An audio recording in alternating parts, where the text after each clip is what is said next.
ಸ್ವಲ್ಪ diffused targeting.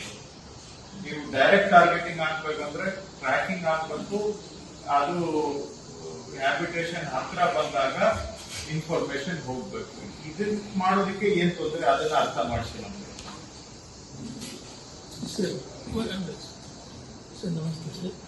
ಈಗ ನಾವು ಆಕ್ಚುಲಿ ಟ್ರ್ಯಾಕಿಂಗ್ ಆಗ್ತಾ ಇದ್ದು ನನಗೆ ಗೊತ್ತಾಗಿ ಎಲಿಫೆಂಟ್ದು ಹೈಯೆಸ್ಟ್ ಇಂದ ವರ್ಲ್ಡ್ ಸರ್ 140 ಟ್ರ್ಯಾಕರ್ಸ್ ಇದ್ದಾರೆ. ಥ್ರೂಔಟ್ ದಿ ಮಾರ್ನಿಂಗ್ ಇಂದ ನೈಟ್ ವರ್ಗೂ ಟ್ರ್ಯಾಕಿಂಗ್ ಮಾಡ್ತಾ ಇದ್ದಾರೆ ಸರ್.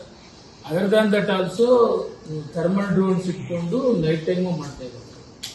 ಬಟ್ ಏನಾಯ್ತಂದ್ರೆ ಒಂದು ನಾವೇ ನೆಕ್ಸ್ಟ್ ಲೆವೆಲ್ ತೆಗೆದುಕೊಂಡು ಹೋಗಲಿ. Even this is the best tracking available. 24/7 automation ಮಾಡಬೇಕು ಅನ್ನೋದನ್ನು ನಾವು AI ಕ್ಯಾಮರಾಸ್ ಹಾಕಿ ಗ್ರಿಡ್ ಸಿಸ್ಟಮ್ ಅಲ್ಲಿ ತರಬೇಕು ಅಂತಾನು ಮೈ DCF is having the plans.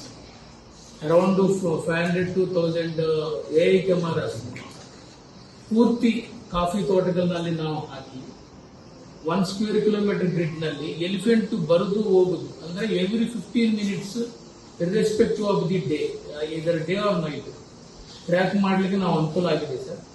ಅದು ನಾವು already DPR is already ready sir, and it is an advanced vetting ಇದೆ technicality. That's if you are saying that there is 100% tracking, then only ಅಲ್ಲಿ ಅವರು ಯಾರು ನೀವು 165 ಜನ ಇದ್ದಾರೆ ಅವ್ರು ಸರಿಯಾಗಿ ಕೆಲಸ ಮಾಡ್ತಾ ಇಲ್ಲ, ಅದಕ್ಕಾಗಿ ನೀವು ಟಾರ್ಗೆಟೆಡ್ ನಿಮ್ಗೆ ಇನ್ಫಾರ್ಮೇಶನ್ ಬರ್ತಾ ಇಲ್ಲ ಸ್ಪೆಸಿಫಿಕ್, ಹಂಗಾಗಿ ಇನ್ಫಾರ್ಮೇಶನ್ ನೀವು ಕೊಡ್ತಾ ಇಲ್ಲ. If you stand by your statement then your team is not working. That's the conclusion. Submission sir. Actually if you are saying 100% tracking ಇದೆ 24 hour day and night ನಾವು ಮಾಡ್ತೀವಿ ಅಂತ ಹೇಳಿದ್ರೆ, ಹಾಗಾದ್ರೆ ಅದು ಹತ್ರ ಬರ್ತಾ ಇದೆ ಅಂತ ಗೊತ್ತಾಗ್ಬೇಕು ನಿಮ್ಗೆ. 100% ಟ್ರ್ಯಾಕಿಂಗ್ ಇದ್ರೆ result should be reflected. that's the next logical step. Submission. ಹಾಗಾದ್ರೆ ಅದು ಸುಮ್ಮನೆ ಪೇಪರ್ ಅಲ್ಲಿ ನೀವು ಹೇಳ್ದಂಗೆ ಅಲ್ಲಿ ಕೆಲಸ ಮಾಡ್ತಾ ಇಲ್ಲ ಅವರು, ಅಷ್ಟೇ ಹೇಳ್ಬೇಕು.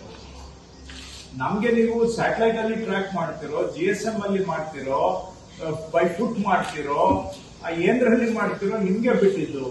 ನಾನು ಕೇಳಿದ್ರೆ ಮಾಡ್ಲಿಕ್ಕೆ ಸಾಧ್ಯನಾ ಅಂತ. ಮಾಡ್ತಾ ಇದ್ದೀವಿ ಅಂತ ನೀವು ಹೇಳ್ತಾ ಇದ್ದೀರಾ. ಮಾಡ್ತಾ ಇದ್ರೆ ದೆನ್ ಯಾಕೆ ನಾವು ಅಲರ್ಟ್ ಮಾಡ್ತಾ ಇಲ್ಲ, ಮಾಡಕ್ ಆಗ್ತಾ ಇಲ್ಲ? If you like this video ಬೇಗ ಲೈಕ್ ಮಾಡಿ, ಕಾಮೆಂಟ್ ಮಾಡಿ, ಶೇರ್ ಮಾಡಿ ಹಾಗೂ ಯೋಯೋ ಟಿವಿ ಕನ್ನಡವನ್ನು ಸಬ್ಸ್ಕ್ರೈಬ್ ಮಾಡಿ.